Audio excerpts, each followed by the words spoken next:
and welcome back to the Great Kids Podcast. I'm Amanda Miller, and I am the Executive Director for Great Kids Make Great Communities. And I'm Jessica Gervais, the Training Coordinator with Great Kids Make Great Communities. And today we welcome a very special VIP guest. VIP. We're all VIPs, aren't we? I appreciate that, but no. Brant Hanson. Man, don't keep it real. Yeah, who we here in Fort Wayne mostly know from Star 88.3 on in the mornings here. We are super thrilled that you were able to fit this into your schedule. I mean, you're obviously going to join us tomorrow at the conference, but and your superintendent's on you. But so thank you My again. pleasure. Thank you. So when we were talking last week or earlier this? I don't know, honestly. It was last when we week. were talking, the days all run together this time of year. Right. When we were talking last week, I remember we were like, what kind of content are we going to cover? Podcast. And we were like, normally we come up with, and you were like, I got this. I can Totally. You do this kind of thing every now and then. And that's very comforting for us. Good. That's very comforting. But I know that we chatted about the concept of unoffendable. So the backstory for all of you is that I think we all know 3 years ago around this time, a little earlier in the year, it was just really tough for all of us through a variety of circumstances and events. It just became hard to do the day in, day out that I think, and we had to stop and think about things in ways that we hadn't had to before. During that time, obviously, I spent a lot of time in reflection with respect to great kids and what was the proper way, the appropriate way forward, and what kind of discussions do we have? What kind of content are we providing? What's the best service for the people who look to us for training and resources? The very specific thing that I felt after quite a while, I mean, lots of contemplation, the very specific thing that I felt laid on my heart was that great kids had a responsibility and an obligation to continue talking about tough things, because that's just life. There's just a lot of tough things for youth and for families. But we had an obligation to continue talking about those things, but in spaces and in ways that felt safe for people to be authentic and vulnerable to grow. There's a lot of ways in which you can go about that. But for sure, one of the things I have felt again convicted on is that we all have to adopt a attitude of moving into spaces wanting to learn and being open to an experience and a walk in life that's just not the same as ours. And specifically when I came across the book Unoffendable, I was like, well, first of all, the title, I was like, oh, I like the concept of us working towards not being. Thank you. Everyone purchase immediately. Thank you. But I like the concept, right, of let's not get caught up in all the ways in which we can be angry or marinate is the word that I use, marinate in our discontent, and swim around in our anger and feel justified and seek out the things that make us feel good about the things we've said or done or the way we voted or whatever. So, when we were talking about this podcast and I was doing many other things, but I heard you say to Jessica, well, what should we talk about? I was like, unoffendable. We need to talk about unoffendable. Yeah. Well, because it's real, like you said, Amanda, it's continuing a conversation that I feel like we've already been having. I mean, especially between us, but and as great kids and with a lot of our speakers anyway. So that just this, I think, continues on that conversation very nicely and kind of comes at it from some different ways than we've talked about before. So I'm excited to. I brought my notes that I've taken from. I've only read half of Brant's book, to be honest, but so far it's wonderful. I really can't get angry about that because I've kind of boxed myself in with this whole concept. And I plan to finish if I was like, I will absolutely finish. It's been a busy time of year, Brant. No, that's Forgive cool. me. I get you. That's fine. So how did you can you tell us a little, what led you to write the book? Yeah. Did you have a similar kind of conviction experience? Okay, so I'm coming at this as somebody who's a Jesus follower, and I work for these Christian radio stations, for instance. And I actually asked a question. There was a attack on homeless people that was happening in Fort Lauderdale near where I was broadcasting. And some people were just making a sport of it. Like, and we were all about righteously angry about it. We're angry about it. You know, this should make us angry. And I asked the question on the air, and I meant it. I ask honest stuff. I'm like, I don't know. How long are we supposed to be angry about this? Mm-hmm. A week, 2 weeks, a month, a year, till they apologize? What if they never apologize? Like, and then all the other stuff that's happening. Mm-hmm. There's always something to be angry about. Righteously, you can be like, that is wrong. And you're right, it's wrong. Mm-hmm. So I asked the question, no one can answer it. Mm.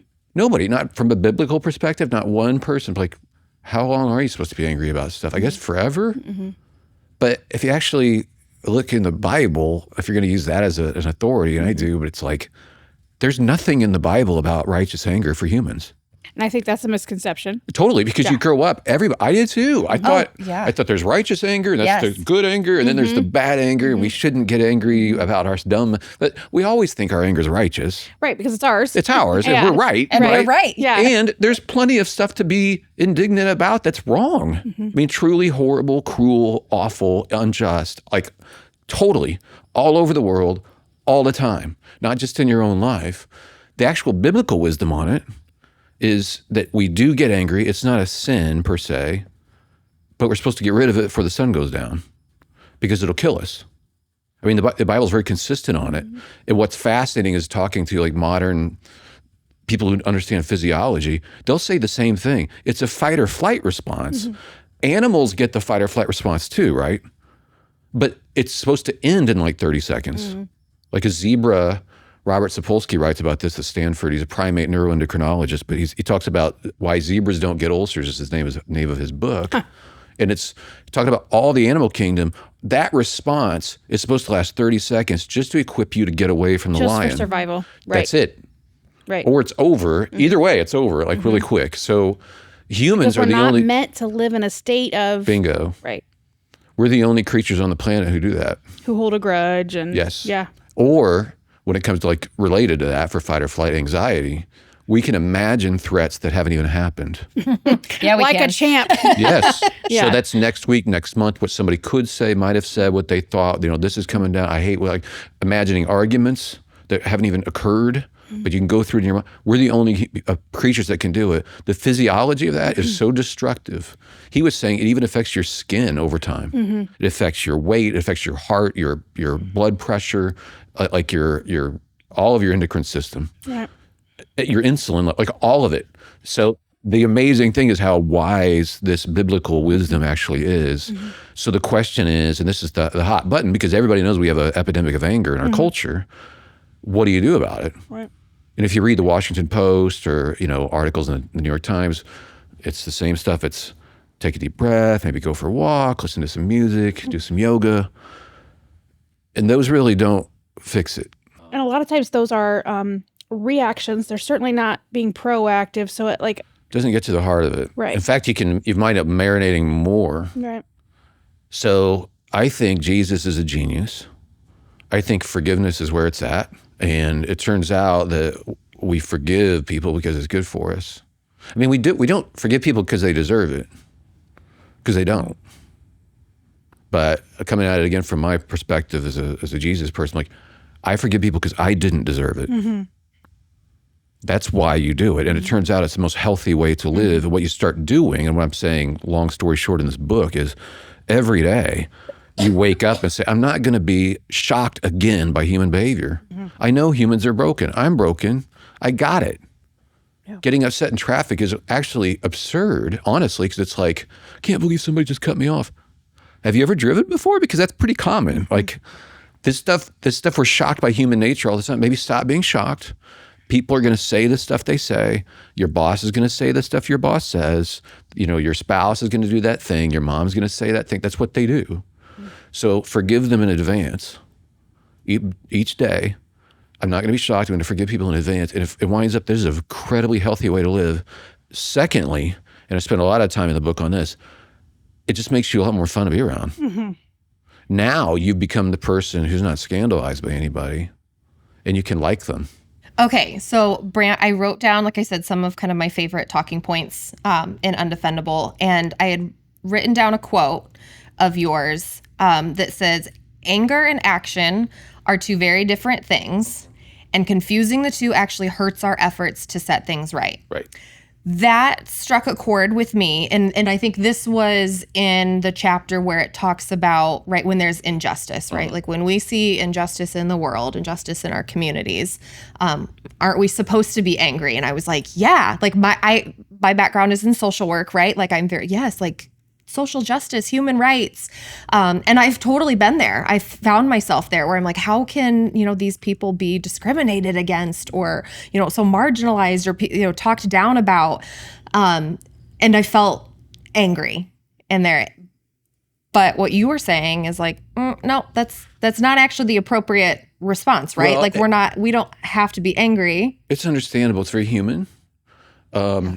However, it's not just like we all have our individual issues, and someone could come along and go, well, you're not worked up about this. Why not? And then I could say, well, what about this other thing? And we could be in constant anger. And that's what people actually do on Twitter or whatever, X or whatever. It's like, that's what they do. They actually get angry if you're not angry about the things that they're angry about. Yeah. So it's a constant righteousness battle.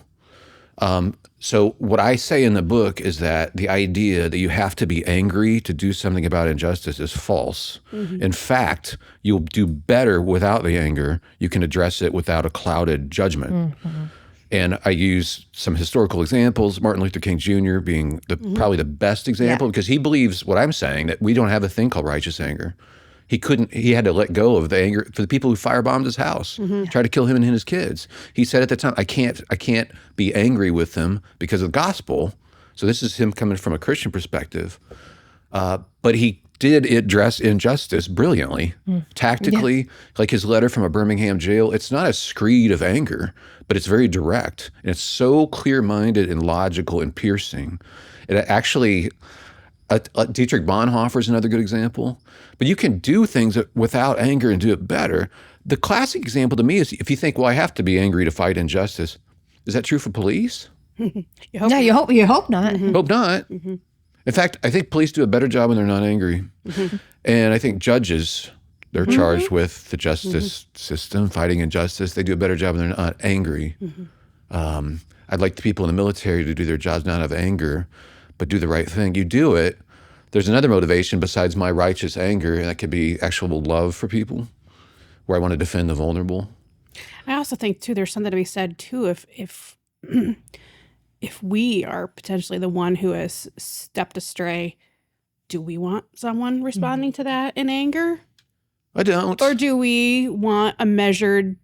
Yeah. Let's mull on this response. So there was a brilliant example relatively recently, and that's Rachel Denhollander. I don't know if you know if she is, but she's from Grand Rapids. She was at Michigan State, and she was one of Larry Nassar's victims. This gymnast, the guy, the doctor, and she spoke at his sentencing, and she's brilliant. She's a lawyer, and as a victim, she talked about being a Christian meant that she had to forgive him.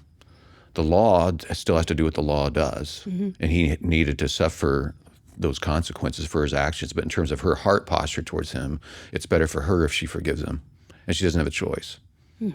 The people who were several years ago, there was a shooting in a Bible study in Charleston, South Carolina. It was a racist guy came in and shot a bunch of black people studying the Bible, and they forgave him. It's one of the most remarkable things. You can watch it on YouTube, one after the other. It's not that you don't want justice done. It's that you have this heart condition that's different. And that's the only thing that will free you from anger. Otherwise, here's the thing. You can be like, well, I'm going to be angry about this forever. Okay, you can do that. You're free to do that. That's horrible. That's a horrible way to live. I've had people ask me, well, isn't forgiveness really difficult? It is. It's not as difficult as living a life of unforgiveness. That's way harder. And it'll distort your personality over time. You'll always have things to be angry about. And if people from a religious perspective are like, well, didn't Jesus get angry? Yeah, God does get angry in the Bible. He has righteous anger. He's not a sinner. He can handle anger. He can handle vengeance too. That's specifically. We cannot handle the responsibility. Well, no, he can't. Yeah. But he can handle vengeance, for instance, final judgment. There's lots of things that he, not being like fallen like us, capable of, but the consistent thing in the Bible is to deal with injustice with actually doing things, but it's not out of anger. So we want to pat ourselves on the back because we tweeted about something, or I'm really angry about this. Right. Well, congrats. Meanwhile, somebody who's not angry actually just gave, a big chunk of money sacrificially to do something about it. Yeah, and that was interesting too. I know somewhere in the book, in the same area, it was mentioned that there was a study done. I don't remember who or where. Yes. But that it was the keyboard warriors, right, that were constantly on Twitter, Facebook, or whatever, posting about injustice and, all the things that they're angry about, were actually less likely to do anything sacrificial at all about it. And it makes sense in a way, because you think, if my anger is righteous, then my expression of it makes me righteous. So I just did something good. Yes. I got mad. Yes. So I'm a good, that's their own type of virtue signaling. Right. Yes. Well, and I get it. I understand it. We all have that streak in us. We all want to think we're a good person. But actually giving up on that and just going, actually, I'm broken. The world's broken. I'm not going to be shocked anymore. I'm actually going to be this person who forgives. When we lived in Harrisburg, Pennsylvania recently for a couple years, and we lived in a kind of a tough area. And the couple next door were scandalized by us because they knew we were Christians. And the lady was a Wiccan. Oh, that's right. Yeah, I remember reading this in the book, I think. Yeah, so she was very upfront about that. And they were, what happens is people see how far, can I shock Push you, yeah. And I do this and I do that. And I also, I don't know how adult we can get here, but she actually hit on my wife. Okay. When they were together knitting and stuff. But we had already been practicing this thing where we just forgive people. And we would not flinch.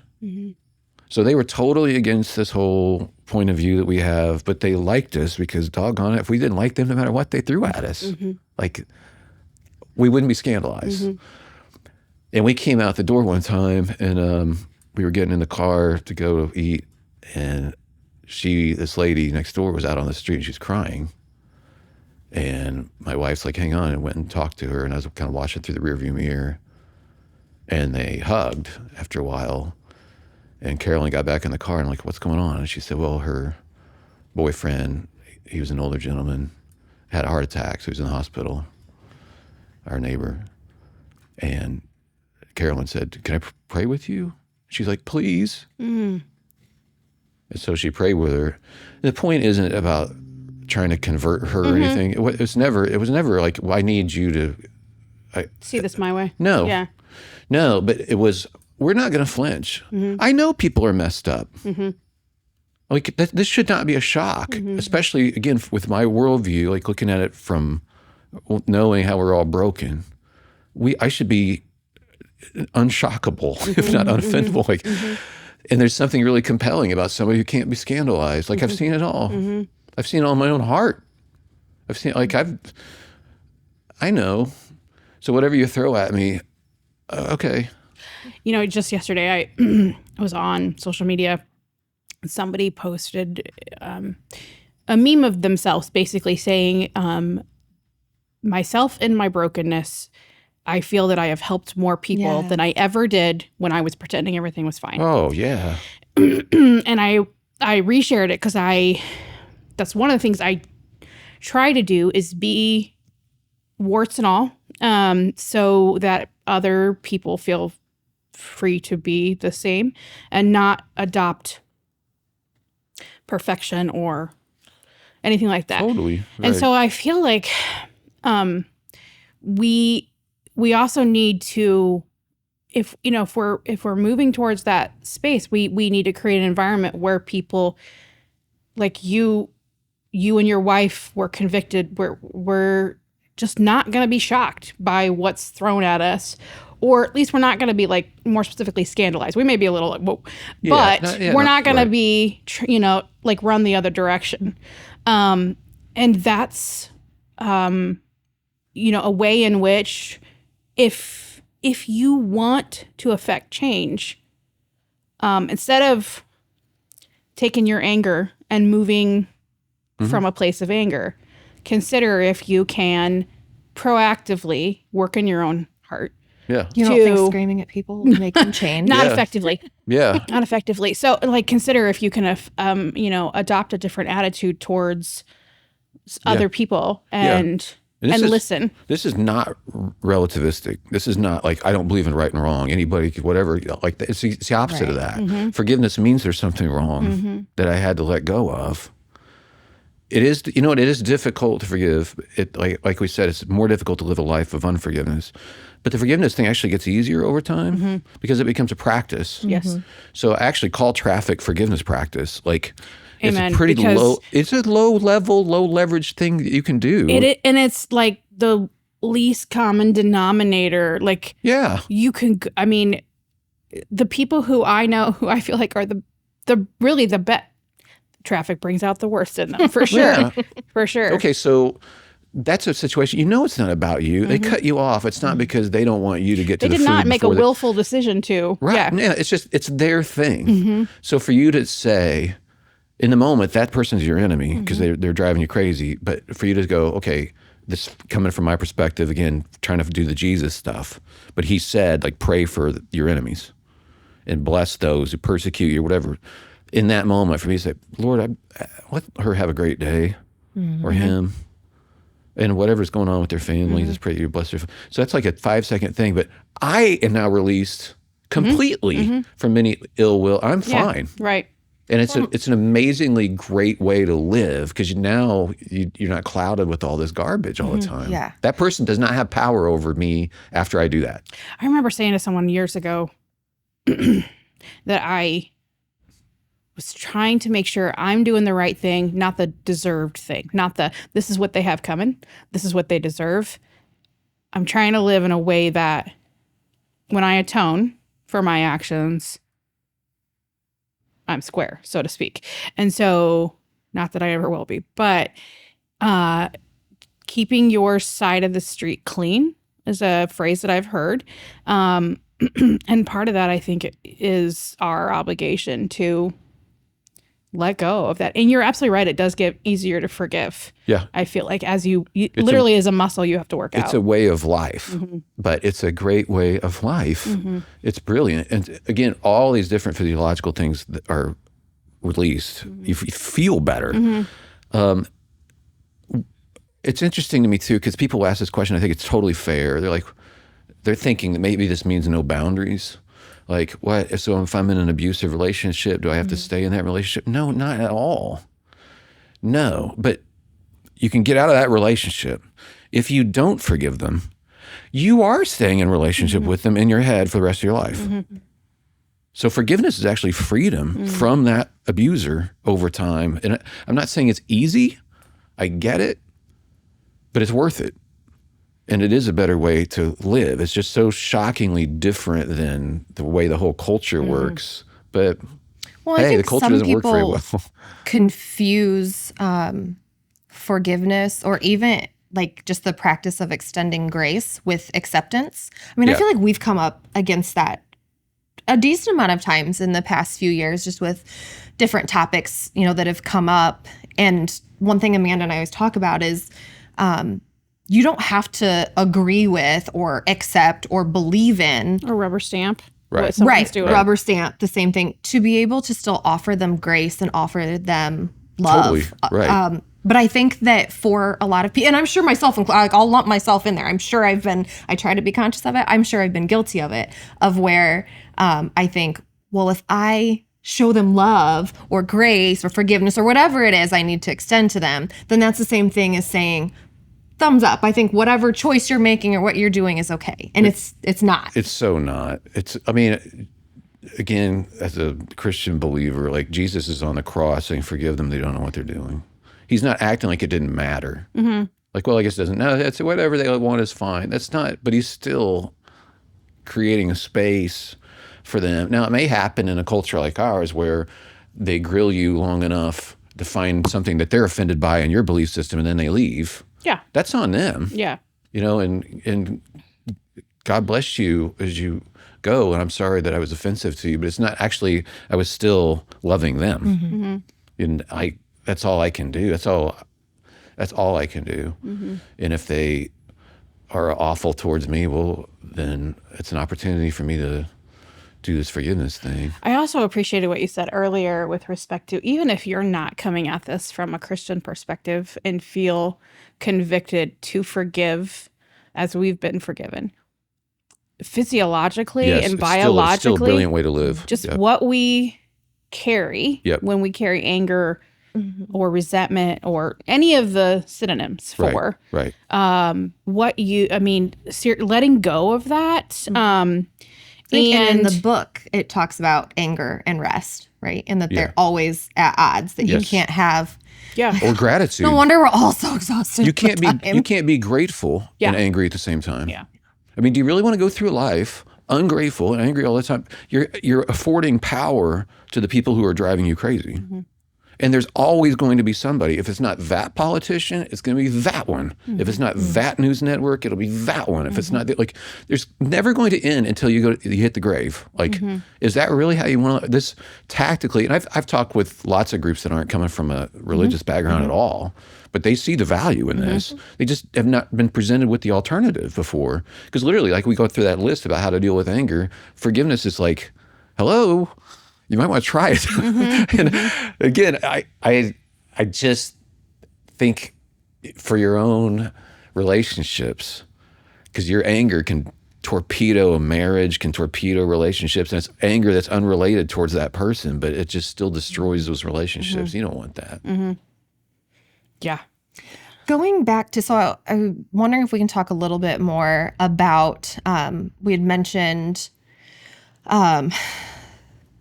being our authentic, Amanda, I think you called it warty. Warts and all. Showing our warts and all. Okay. Which I feel like now that I'm in my mid 30s, like maybe over the past couple of years. And I mean, honestly, I think being around someone like you, Amanda, it does work. When you're around somebody that's very authentic and like willing to be very real about like what life looks like it's not the highlight reel that you see on Instagram and on Facebook. But I think most of us struggle with that a lot, in particular in adolescence, right? Like, because you don't want to come off as weak or different. So I guess I'm trying to think about like, how do we teach that to our kids, right? Like, how do we teach that at a younger age, that it's okay to not be perfect, because none of us are. You Like, model it. it's okay. Like we You can model model it. it. That's Yeah. it. Like that's all that matters. Honestly, And letting go of, like, because if you can teach it, but if you're not modeling it, you're teaching them how to be two-faced about that issue. Like it's always they're observing how you behave. And I've got a friend. He is a take charge guy. He's very accomplished. He's a pediatric. What is he? A pediatric cardiac anesthesiologist or whatever. oh, Wow. Yeah. Yeah, he's Sounds great. impressive. Like he travels the world. He's just a great guy. Got a bunch of kids, great wife, great family, all that sort of stuff. But he's very driven. But that guy apologizes to his kids in the most heartfelt ways, like at their bedside at night.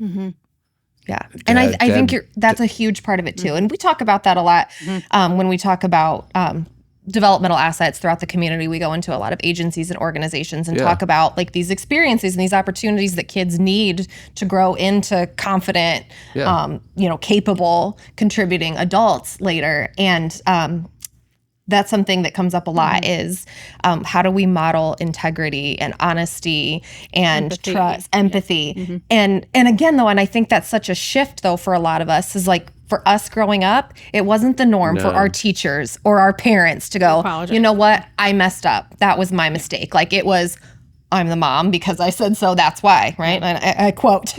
And I've said it myself. Said it myself. Sure. Yeah. Old habits die hard. The vulnerability. I was telling Greg, like your kids will always remember that. Yeah. When you said when I was sarcastic with you today, Yeah. I shouldn't have said that, and I hope you can forgive me. Yeah. And I forgive you, Dad. Like, my goodness, that's the stuff that they remember forever. Yeah. That's how my dad was. Like that's now you can teach whatever you want, Yeah. but if you're actually doing it and finding, I would say be aggressive about finding where you can legitimately apologize. Because you're forcing yourself to humble yourself. You're teaching them it's okay to be wrong sometimes. Yes. That's life. Yes. So they know you're not being a perfectionist with them because you're not with yourself. You understand. Well, Like, that's a great way to live. Well, and you're teaching them that there's rehabilitation. Like anger is actually not where we live. It's a temporary, hopefully something that we dip into and dip right back out of. You know, a good chunk of things I hear from people with respect to youth is really struggle to regulate their emotions right now. And I see it with my own kids. And I am constantly going through, okay, how do I show them, how do I teach them how to have an appropriate response, not outsized anger, etc. And again, it's a lot of, I think it's this. I think it's like you could literally tell your kids, we don't think to do this all the time, but you can literally say, this person drove me crazy today, and I realized I have to forgive them. And once I had done that, I was able to, you could talk about your experience. It was just, for some reason, we don't think that way, but that's sharing what you're actually doing. They're watching you treat your emotions like they're not ascendant. Like your emotions aren't the ultimate in our existence. Like they don't dictate reality, which is like you're speaking to your own emotions. And again, coming at it from a biblical standpoint, that's very common. It'll say things like, why are you so downcast, O my soul? Put your trust in God. Like I look up to him. He's talking to his own emotions. And you can do that.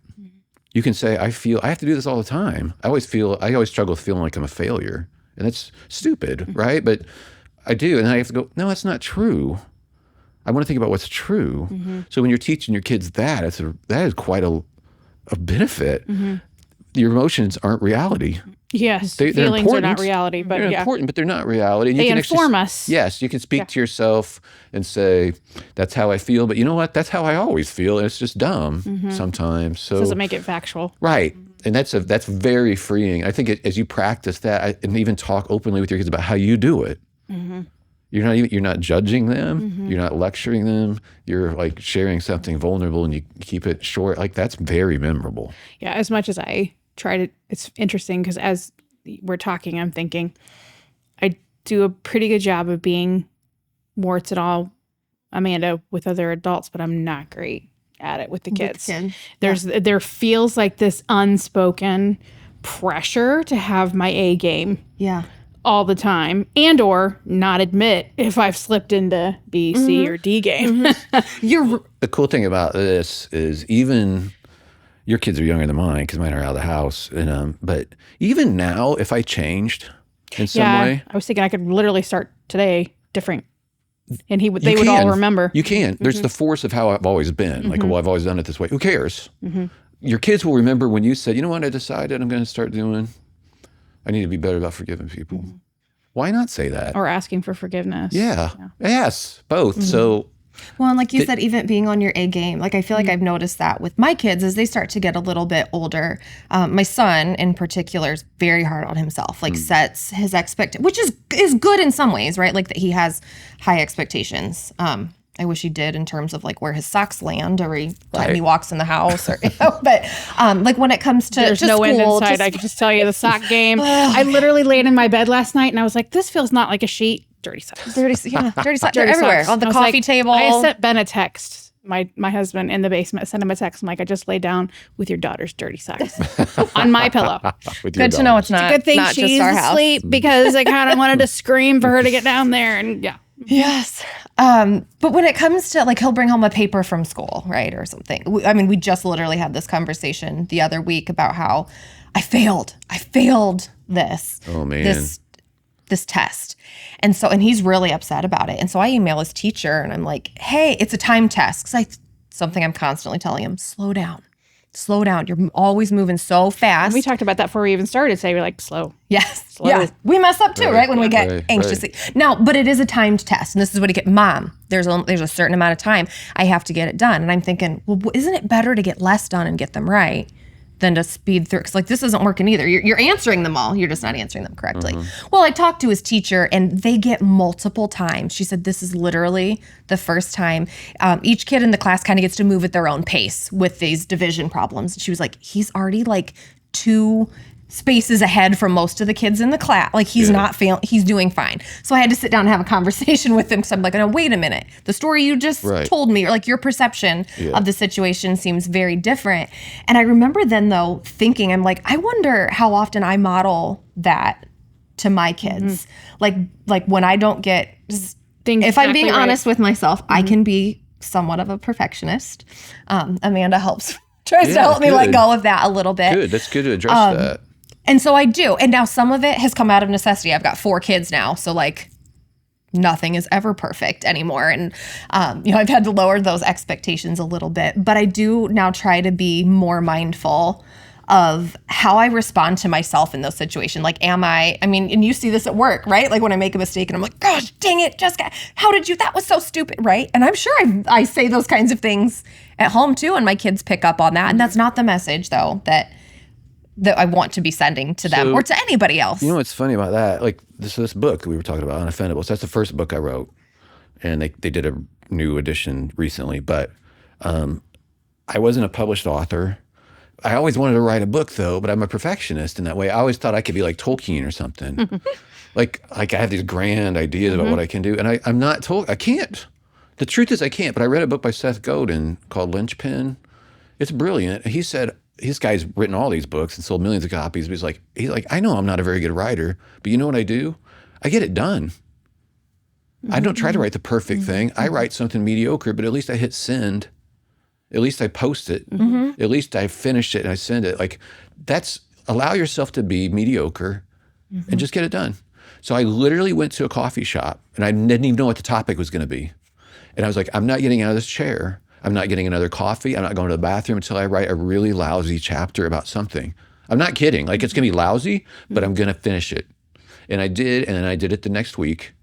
And then I sent it to HarperCollins. That's why editors have jobs. That's why they have jobs.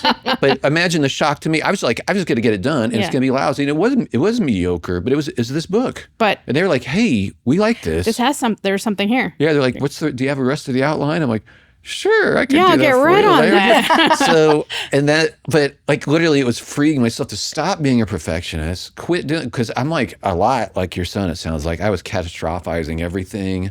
I broke down when I was 7 with my mom. And I said, I was sitting on the couch crying, like, what have I done with my life? Nothing. At 7. I was 7. I'm a failure. Some grooves just are, your brain just repeats these things. And we all have to struggle with that. But being able to speak truth to it, you're not a failure.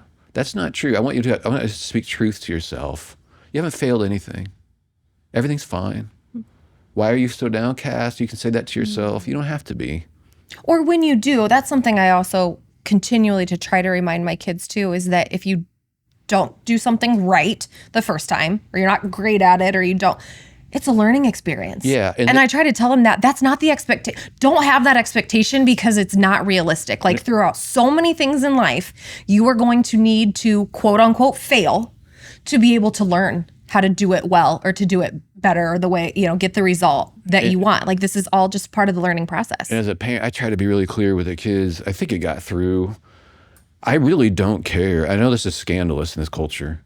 I don't really care what you do for a living when you grow up. I don't. And I'm interested in your character, who you're becoming, what kind of person you are. So that's why when you said your son's an encourager on the baseball team, I'm like, now that's the thing. If he hits 4 home runs, like, okay, great. I love what you said to that guy. Yes. I love how you rooted on this little kid that's on your team. Like, that's what you want to bring out of your kids. It so happens, I'm sure I bragged to you about, like, my son's at Yale Medical School. I honestly didn't. I wasn't like, you better be a doctor. Right. Or like the exact opposite. I don't care. But I want your character to be shaped by somebody who cares for the vulnerable and takes care of the weak. And like, that's what that. And it is, I think it is so imperative for us as parents and caregivers and like those working with youth to remember that, because it's not what society tells us though. No.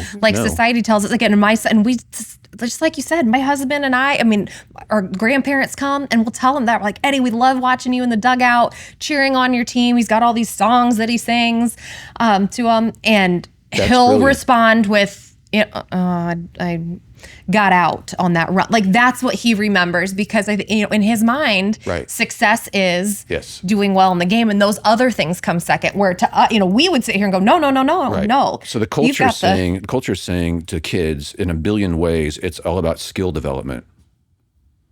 But that cannot be, for me as a parent, it's about character. Yeah. I'm here to shape their character as best I can while I have influence over them. I'm not here to impart as many job skills or skills to get into school. The irony is they both like did great in school. Like both kids didn't have to worry about that at all. But it's like we de-emphasized all of that. You better accomplish this, or like, and went for the character thing. They're fine. So I'm very thankful for who culture they are. tells us. Culture tells a lot of of backwards things. messages. a lot of. I mean, up to and It's a lot of including pressure. that we have the right to be offended and angry. And Right. live there. Yes. I mean, that's a prevailing message. Like, there's a media channel for you. There are,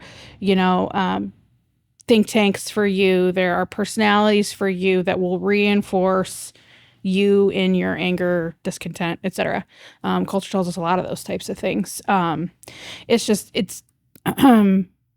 It's beholden, I feel like, to us to remember we're in the world, not of the world. And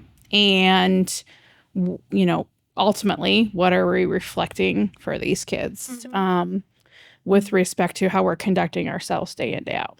So, Yeah. and, like you had said earlier, modeling is just, there's no, you can talk, I can say I have teenage kid now and I can talk till and he's not hearing really anything I'm saying, but I know he's seeing what's going on. Totally. And observing that, because it's almost as if there's some filter that goes up in his brain that's like, mom's talking serious, I'm out. Okay, but I can, as a former young guy who's now an older guy, I can tell you I acted that way too. I did hear my mom.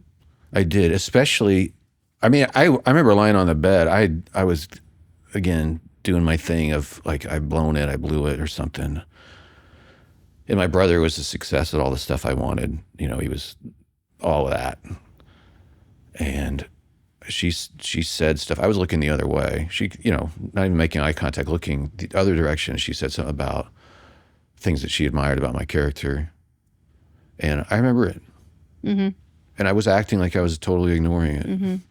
But it's shaping.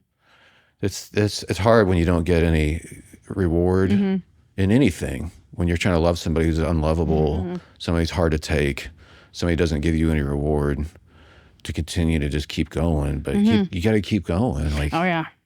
Yeah. you just keep at it. That's what's so beautiful. I feel like that's what it is with teens and preteens. It's you just got to keep hammering, and you get little kernels every now and then that make you think, oh, I'm getting in. I'm Yeah, and keep encouraging like crazy. Well, that's another thing we obviously talk about so much within Great Kids is the importance of relationships, right? Or like relationships within our families, with our kids, with the youth we work with the families that we serve. And that when we choose to be offended, right? Because you talk about that at one point in your book too, that deciding to be offended, like that's a choice. I remember first I read that and thought, I say we can decide to be unoffendable. We can have that mindset each day. Okay. He's like, no, girl, you butchered my words. I'm sorry. Thank you. Like the offense thing just happens. It's a human. Like a toddler gets offended all Yes, the time. you're right. Like, You're right. that's- So maybe yes. Yeah, it's quite natural. Thanks for clarifying. Quite natural. We can choose to be unoffendable. And Right. I remember thinking, yeah, so it's a lot like the love. I can remember growing up and hearing that, like in church in particular, like when we talk about love, and they would be like, there's pizza love, and there's right. Did you guys know about pizza love? no, I got nothing. No, like love. like the love that you have when you say I love pizza. Oh yeah. Okay. It's not the same as when I'm like, Amanda, I love you. It is not. Okay, No. but not the same thing. No. And it's close. And they talked about love being a choice. And in high school, I was like, oh, that's so unromantic. Like that's not. And now as an adult, I can understand. And I'm married. I can understand more what that means is that it's not about feeling. Because I don't always feel warm, tingly about my husband, about my kids. I mean, but I can make the conscious It was not effort. warm and tingly last night when I was sleeping with socks.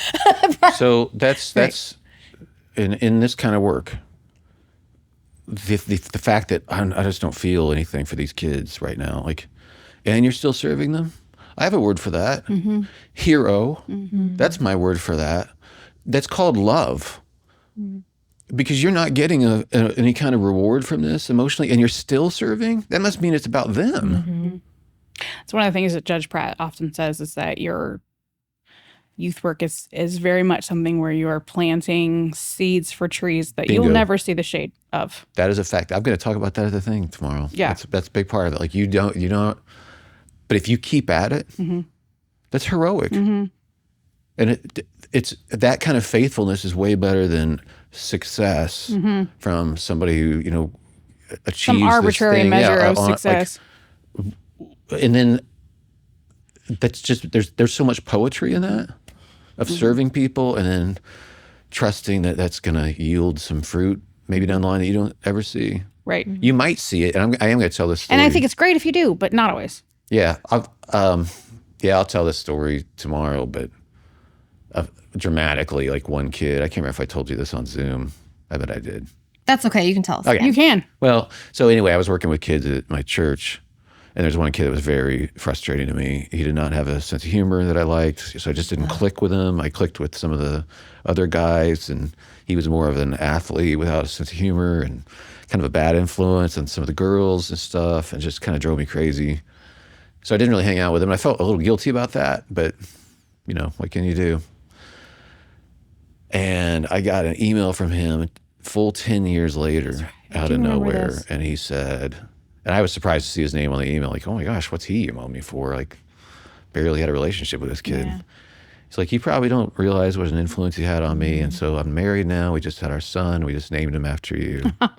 Yes, I remember this. Yeah. And I felt mostly guilty. Like, You're like, wait, oh I my didn't even gosh, like you. Right.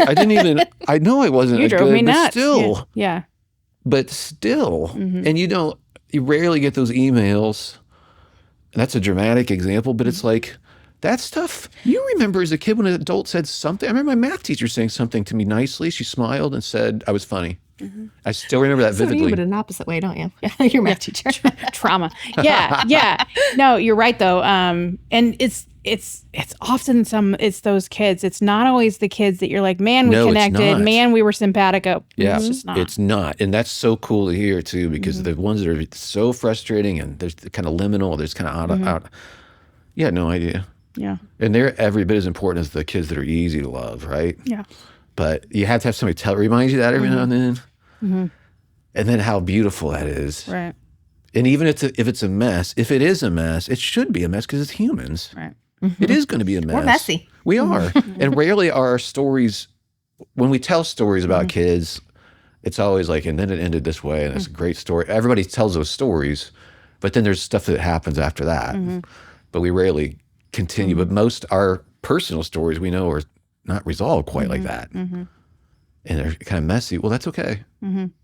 That's okay. You're doing the thing. The faithfulness is the thing. Yeah. So Agreed. they just respect it a lot.